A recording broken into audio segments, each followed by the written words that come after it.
The summer sun bathed the small park in South Carolina with a golden glow, creating a picturesque scene of serenity.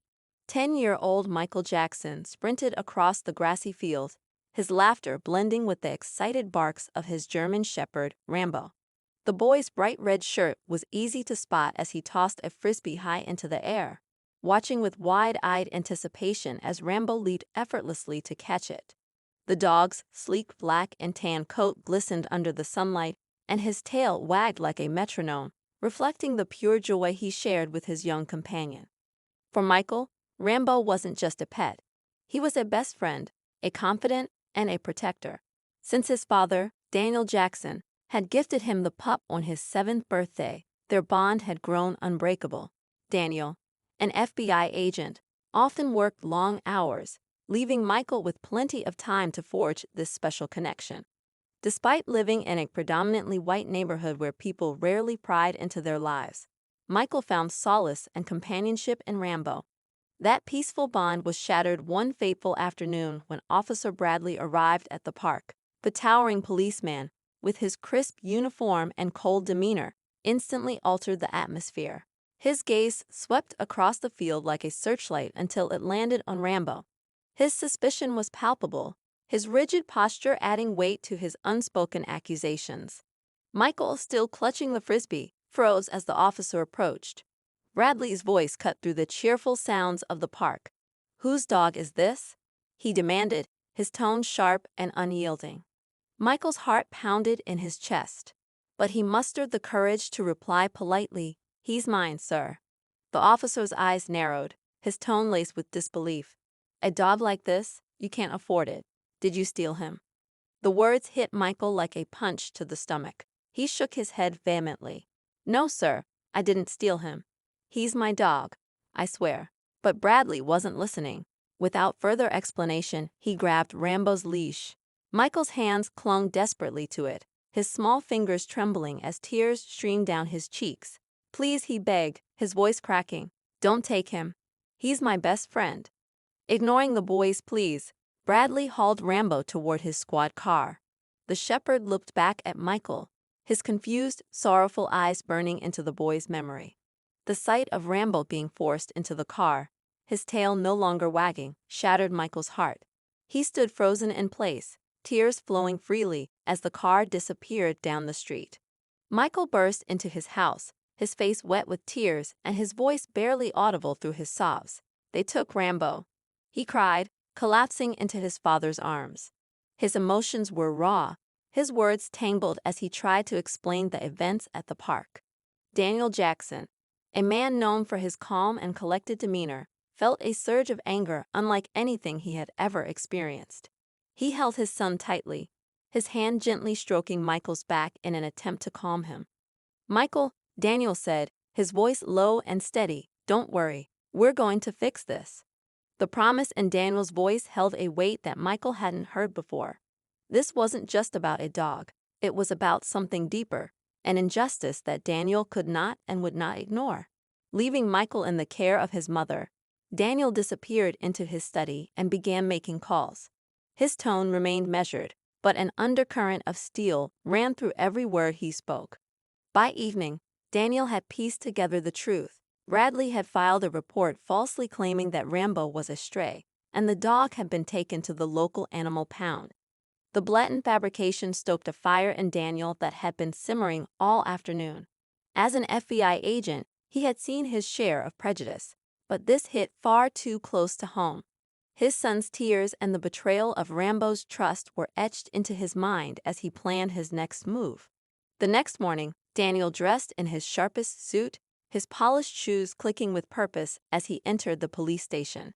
Heads turned as he walked through the precinct, his badge in hand, a silent declaration of his authority. "I need to speak with the captain," Daniel said to the officer at the front desk, his voice leaving no room for argument. Inside the captain's office, Daniel laid out the situation with calm precision, though his words carried an edge sharp enough to cut through any excuses. The captain, visibly uneasy, tried to diffuse the tension with platitudes, but Daniel wasn't interested in platitudes.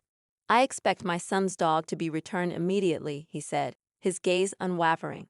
and I demand an explanation for Officer Bradley's actions." As the days turned into weeks, the Jacksons found themselves at the center of a growing storm. The local news had picked up the story, and it was gaining traction online. Support poured in from people who were appalled by what had happened, but so did the backlash. Anonymous messages flooded their inboxes, some supportive, others hateful. For Daniel, the hardest part was watching Michael try to make sense of it all. One evening, as they sat together in the living room, Michael looked up at him and asked, "Why do people hate us, Dad? We didn't do anything wrong." Daniel's heart ached at the question. He pulled Michael close, his voice steady as he replied, "Sometimes people are afraid of what they don't understand. And sometimes, they just need someone to blame for their own fears. But that doesn't mean we stop standing up for what's right." Michael nodded, but his expression remained troubled.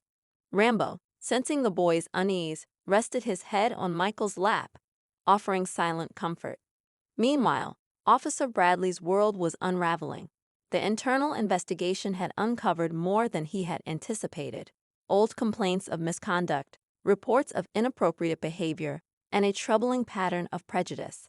His confidence was replaced by desperation as he realized the severity of the consequences he faced.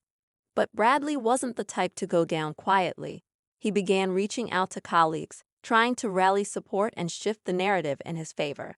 Some stood by him, unwilling to see one of their own face disciplinary action, while others distanced themselves, unwilling to be associated with his behavior. The division within the precinct mirrored the tension in the community. Protests began to form, some in support of the Jacksons, others defending Bradley. The once quiet neighborhood became a battleground of conflicting ideologies, each side convinced they were in the right. Through it all, Daniel remained steadfast. He had faced challenges before, but this was different.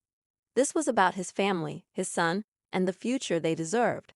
As the conflict deepened, he knew there was still a long road ahead, a road filled with uncertainty, danger, and the hope that their fight would lead to something greater than themselves. The tension around the Jackson household felt like a living thing, coiling tighter with each passing day. The rock through the windshield had been just the beginning. Strange cars continued to linger at odd hours, their occupants barely visible behind tinted windows. Karen had stopped letting Michael play in the front yard, and Daniel made sure to accompany him and Rambo during their walks in the park. The air was heavy with unspoken fear, but Daniel remained resolute, determined to shield his family from the storm brewing around them.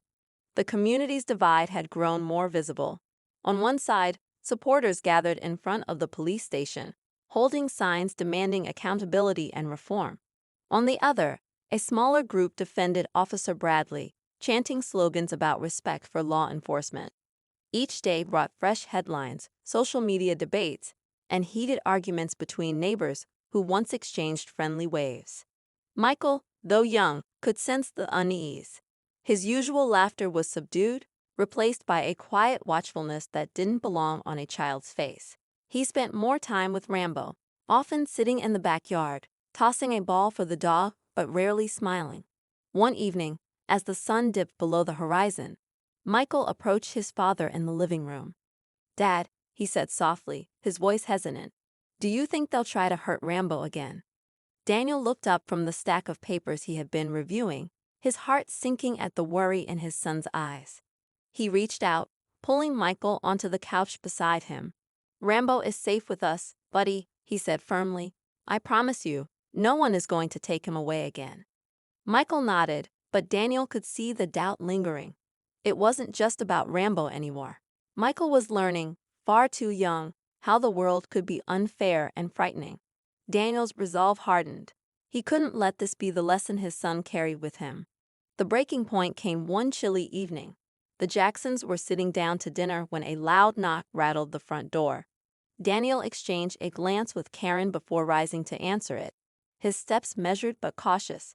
Opening the door, he was met with the sight of two uniformed officers standing on the porch, their expressions unreadable. The next morning, the Jacksons awoke to find their street unusually quiet. The neighbors who had once waved politely from their porches now seemed to avoid eye contact, their curtains drawn. Word had traveled fast. The police precinct's swift response to Daniel's demands had not gone unnoticed, and the community was already buzzing with speculation. Michael, oblivious to the adults' whispered conversations, was eager to take Rambo back to the park. "Can we go today, Dad? Please?" he asked, his voice filled with hope. Daniel hesitated. The park, once a place of joy for Michael, now felt like a battleground, but he didn't want his son to live in fear. "All right," he said finally, "but we're going together."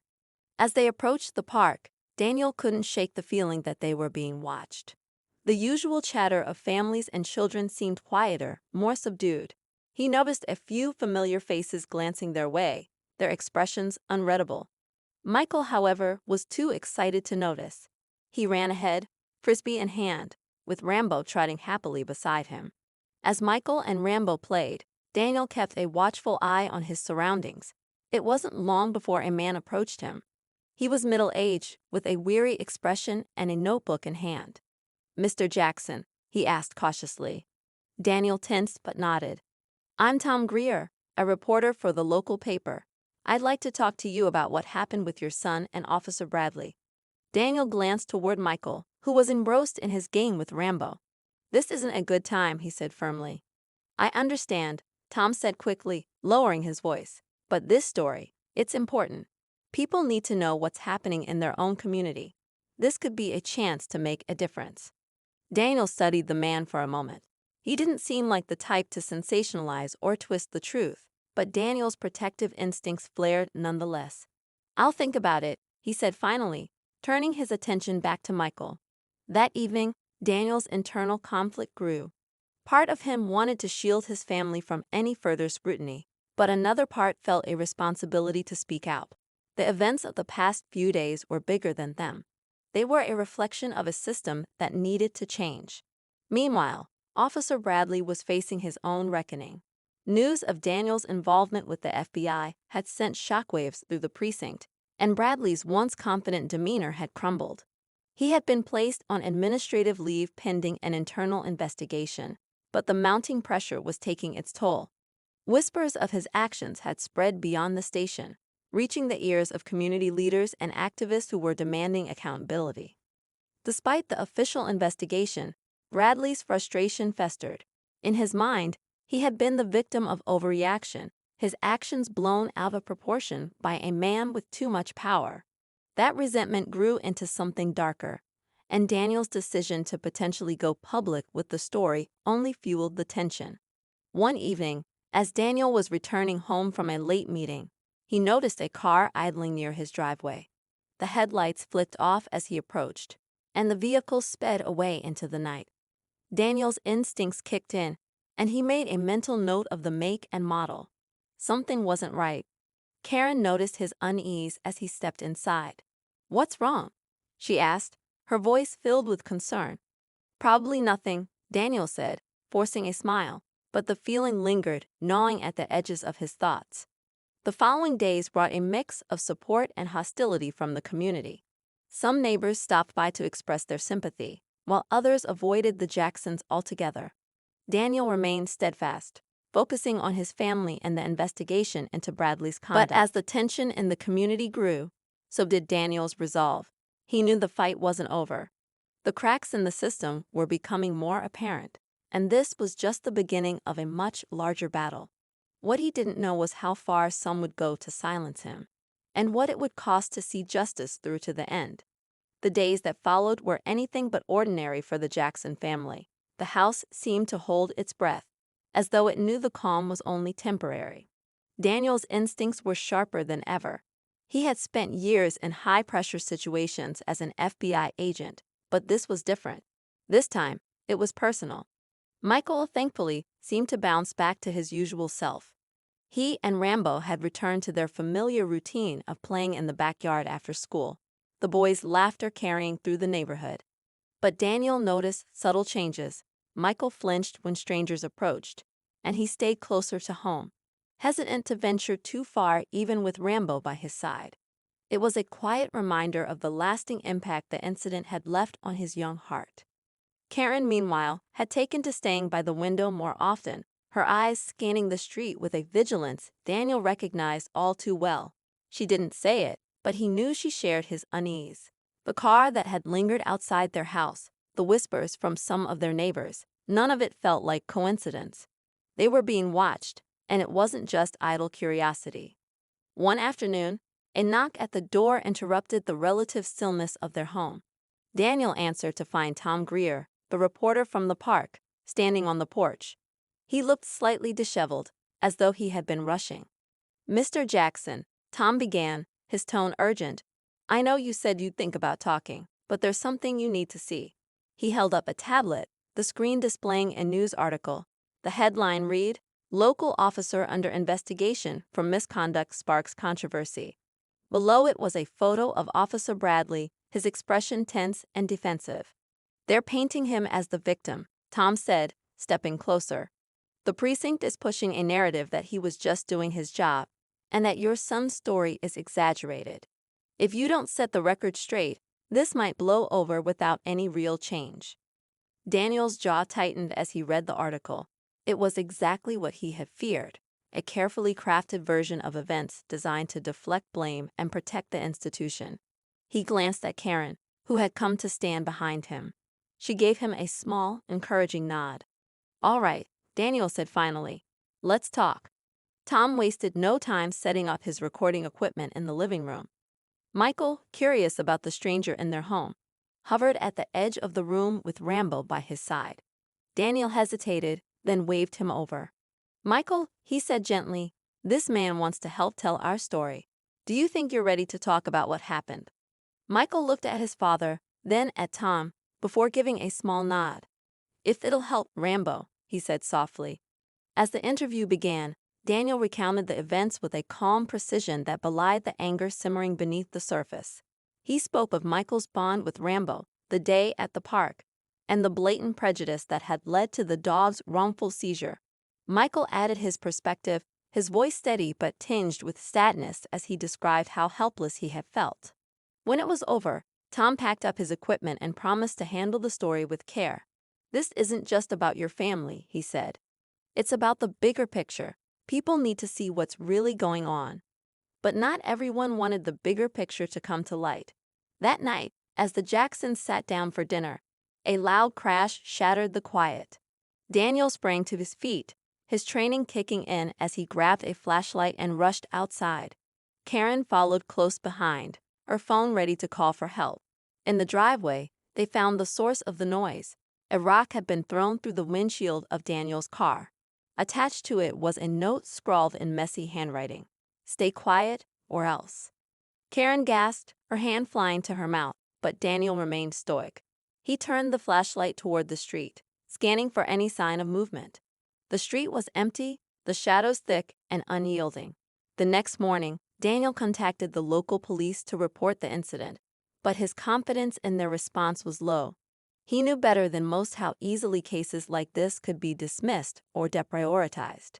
Still, he documented everything: the note, the damage, the time of the incident, knowing it could be crucial later. The captain nodded nervously, aware that Daniel was not a man to be trifled with. Summoned to the office, Officer Bradley entered with the same confidence he had displayed at the park, only for it to evaporate when he saw Daniel's badge on the desk.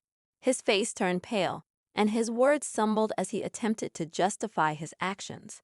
"I thought the dog might be stolen," he stammered. "It didn't seem like a dog for someone like him." The silence that followed was deafening. Daniel leaned forward, his eyes boring into Bradley's. "Someone like who?" he asked, his voice dangerously calm. "My 10-year-old son. Are you suggesting that he can't own a dog because of the color of his skin?"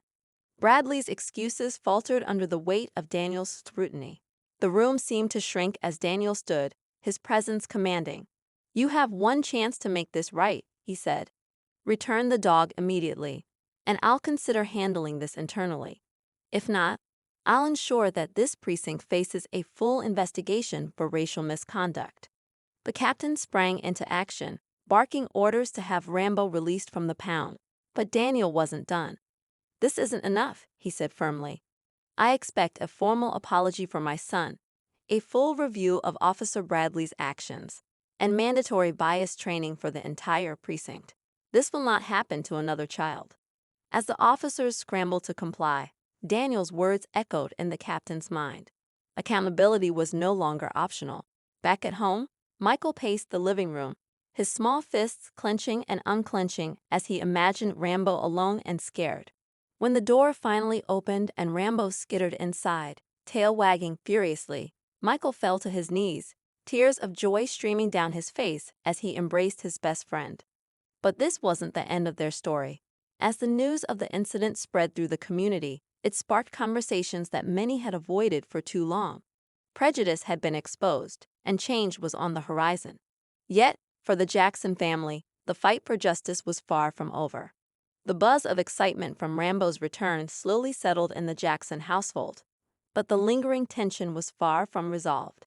Daniel's mind raced as he sat quietly in the corner of the living room, his gaze fixed on Michael, who lay on the floor with Rambo curled up beside him. The boy's laughter had returned, but there was a fragility to it that Daniel couldn't ignore. His son had been forced to confront a reality that no child should face, a reality Daniel himself had worked hard to shield him from. The memories of his own childhood crept back into his mind. Growing up, Daniel had faced prejudice in ways that had shaped him, hardened him, and ultimately driven him to pursue a career in law enforcement. He had vowed to protect his family from the same struggles, but the events of the past few days had cracked the illusion of safety he had tried so hard to build. He couldn't help but wonder how many other families had been silenced by similar injustices, their stories buried under layers of bureaucracy and fear. As Rambo nuzzled closer to Michael, Daniel's phone buzzed on the coffee table. He picked it up, his face hardening as he read the message. It was from a journalist who had caught wind of the incident and wanted to run a story. Daniel hesitated. He wasn't one to seek the spotlight, especially not in matters involving his family. But this wasn't just about them anymore. The thought of letting the situation slide, allowing Officer Bradley to continue his career without accountability, was unbearable. Later that night, Daniel sat with his wife, Karen, in the dimly lit kitchen. The hum of the refrigerator filled the silence as they spoke in hushed tones, careful not to wake Michael. "Do you think going public is the right move?" Karen asked, her voice tinged with worry. She had always been the voice of reason, the one who tempered Daniel's fiery resolve. "I don't know," Daniel admitted, running a hand through his hair. "But if we don't, what's to stop it from happening again? To another child? To another family?" His voice softened as he added, "I want Michael to know that we stood up for him, that we didn't let fear win." Karen nodded, her eyes heavy with concern. "Just promise me we'll be careful. This kind of attention, it can be dangerous." "I promise," Daniel said, squeezing her hand. But deep down, he knew that standing up for what was right often came with risks. "Mr. Jackson," one of them began, his tone clipped, "we need to ask you some questions about a recent complaint filed against you." Daniel's eyebrows shot up in surprise. "A complaint? Against me? What is this about?" The officer hesitated, his gaze flicking to the ground before continuing. "There's an allegation that you've been threatening individuals involved in Officer Bradley's case. We're here to investigate." Karen appeared in the doorway behind Daniel, her hand resting protectively on his arm. "This is ridiculous," she said, her voice steady but incredulous. "Daniel hasn't threatened anyone." Daniel raised a hand to calm her. "This is a baseless accusation," he said evenly, addressing the officers. "If you're here on official business, I'll need to see the complaint and know who filed it." The officers exchanged an uneasy glance. "We're just following procedure, Mr. Jackson," one said. "But we advise you to tread carefully. Things like this can escalate quickly." Daniel's jaw tightened, but he nodded curtly. "Understood. Now, if you'll excuse us, we were in the middle of dinner." As the officers left, Karen shut the door and turned to Daniel, her face pale. "This is retaliation," she said. "They're trying to intimidate us." Daniel didn't respond immediately. He walked to the kitchen, poured himself a glass of water, and stared out the window into the darkening street. He knew she was right. This wasn't just about Rambo anymore. It was about silencing them, making an example of their family to discourage others from speaking out. The following morning, Daniel called Tom Greer and shared what had happened. "This is bigger than I thought," Daniel admitted. They're trying to discredit us, to turn the story against us." Tom was quiet for a moment before replying, his voice filled with determination. "Then we need to dig deeper. If they're this desperate to shut you down, it means there's more they don't want us to see.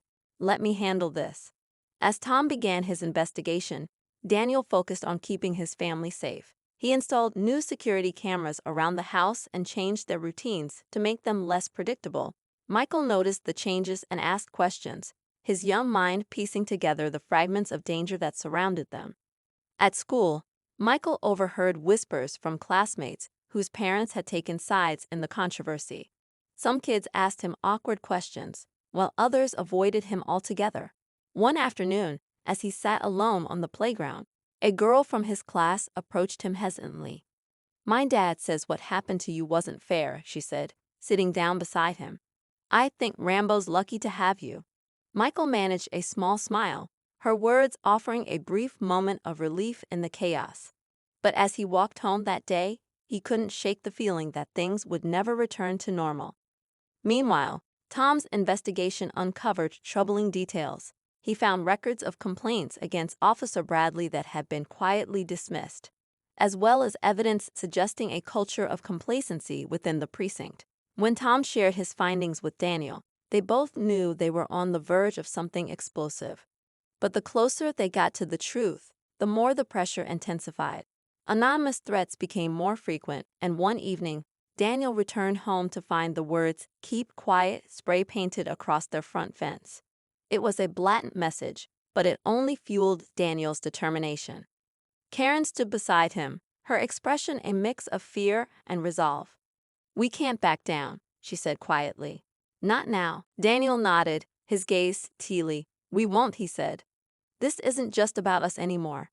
It's about making sure this doesn't happen to anyone else." As the days stretched on, the Jacksons prepared for whatever was to come. The lines had been drawn, and the stakes had never been higher. Daniel knew they were nearing the climax of their fight, a moment that would determine whether justice would prevail or whether they would be silenced, like so many before them. The tension was unbearable, but there was no turning back now.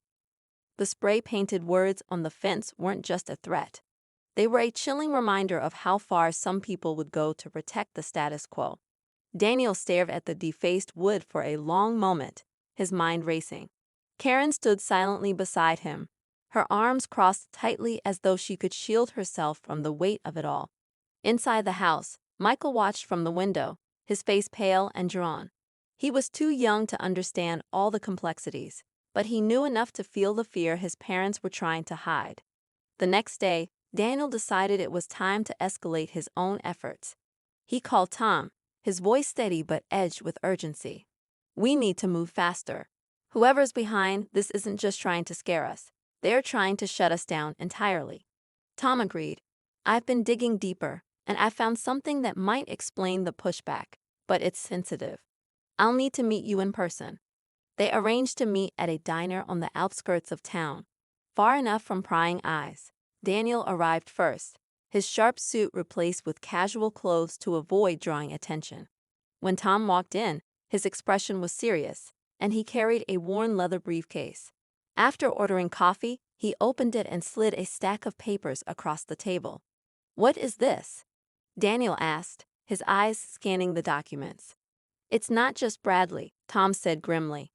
"There's a whole network here, officers covering for each other, burying complaints, falsifying reports. The precinct's been operating like this for years, and your case threatens to blow the lid off all of it." Daniel's stomach tightened as he absorbed the weight of Tom's words. "And you're sure about this?" "Positive," Tom said. "The evidence is solid, but it's risky. If we go public with this, they'll come after you even harder." Daniel leaned back in his seat, his mind racing. This wasn't just about Rambo or even Officer Bradley anymore. It was about a system that had been allowed to thrive unchecked, a system that had to be held accountable, but the stakes were higher than ever, and the risks to his family were impossible to ignore. As they left the diner, Daniel noticed a dark car parked across the street. Its windows were tinted, and it didn't move as they walked to their vehicles. He glanced at Tom, who gave a slight nod, confirming he'd noticed it too. "Be careful," Tom said quietly. They're watching. When Daniel returned home, Karen was waiting for him, her expression tight with worry. You're late, she said, her tone sharper than she intended. What happened? He hesitated, then told her everything.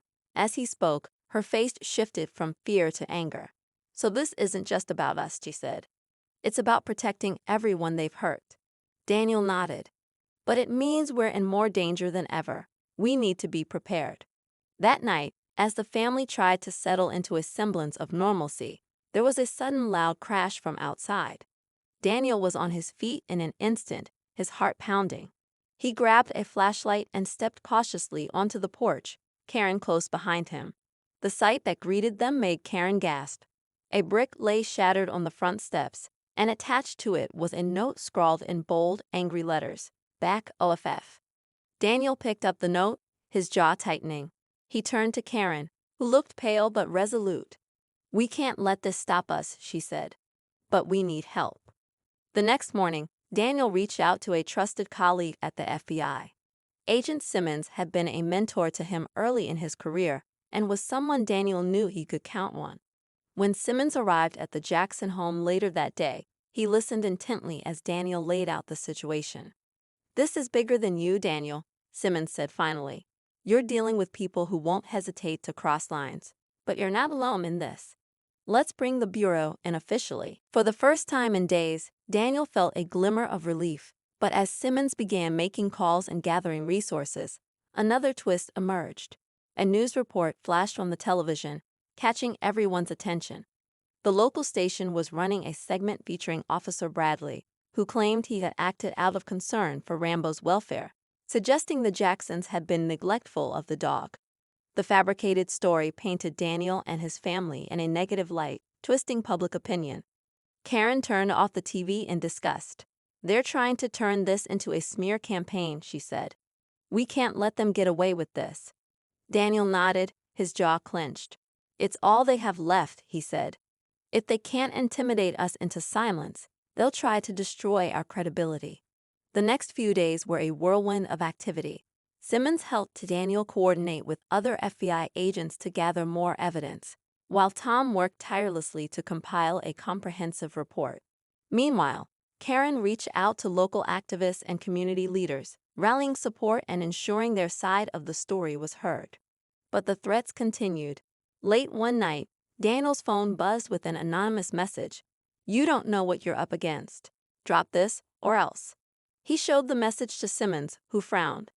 This proves you're getting close, Simmons said. But it also means they're desperate. Desperation makes people dangerous. As the tension mounted, Daniel couldn't help but feel the weight of the choices he'd made. His fight for justice had uncovered a web of corruption far larger than he anticipated, and the cost to his family was growing every day. But as he looked at Michael, playing with Rambo in the backyard, he knew he couldn't back down. For his son, for his community, and for everyone who had been wronged, he had to see this through. The stage was set for a confrontation that would change everything, but the Jacksons weren't ready for the shocking revelation that was about to turn their world upside down. The tension had reached its boiling point. Daniel sat at the kitchen table, the soft glow of a lamp illuminating stacks of evidence spread before him. Simmons and Tom were with him, their voices low but urgent as they finalized their plan. They had everything they needed to expose the corruption, but the stakes were high. This wasn't just about a dog or even a single family. It was about dismantling an entire system of injustice. As they strategized, the sound of tires crunching on gravel broke the stillness of the night. Karen peeked out the window and froze. Daniel, she whispered, her voice trembling. There are cars outside. Daniel joined her, his heart sinking as he saw the convoy of police vehicles parked in front of their home. Officers began stepping out, their faces grim and determined. Leading them was Officer Bradley, his posture exuding arrogance as he approached the door. Daniel turned to Simmons, who immediately grabbed his phone to call for backup. The knock at the door was sharp and insistent. Karen instinctively moved to stand in front of Michael, who clung tightly to Rambo. Daniel opened the door, his calm demeanor masking the storm brewing inside him. Bradley smirked, his voice dripping with false authority. "Mr. Jackson, we're here to conduct a search. Step aside." "On what grounds?" Daniel asked, his tone even. Bradley waved a piece of paper. "Anonymous tip. We've got reason to believe there's evidence of illegal activity in your home." His words were a thinly veiled attempt to intimidate, but Daniel stood his ground. "This is harassment," Daniel said, his voice firm. "And you know it." Before Bradley could respond, Simmons stepped into view, his FBI badge glinting under the porch light. "Officer Bradley," Simmons said, his tone sharp, "you're overstepping. This warrant won't hold up, and you know it." Bradley hesitated, the confidence in his expression faltering for the first time. But before he could retreat, the sound of additional vehicles pulling up filled the air. Simmons' reinforcements had arrived. Federal agents stepping out with purpose, their presence an unmistakable show of authority. As the officers from the precinct exchanged uneasy glances, Daniel stepped forward. "The game's end now, Bradley," he said, his voice steady. "We have everything we need to expose you and everyone else involved in this corruption. And if you take one more step, you'll be adding obstruction of justice to your list of charges." Bradley's face turned pale, but his desperation pushed him to make one last reckless move. "You think you've won," he spat. "You don't understand how deep this goes." That's when the twist unfolded. One of the federal agents, a woman named Agent Carter, stepped forward with a folder in hand. She opened it and began reading aloud. It was a detailed confession from one of Bradley's colleagues, a high-ranking officer who had decided to cooperate in exchange for leniency. The document outlined the network of cover-ups, the systematic racism, and the personal vendetta Bradley had nurtured against Daniel's family. Bradley's bravado crumbled. He tried to speak, but his words came out as a garbled mess.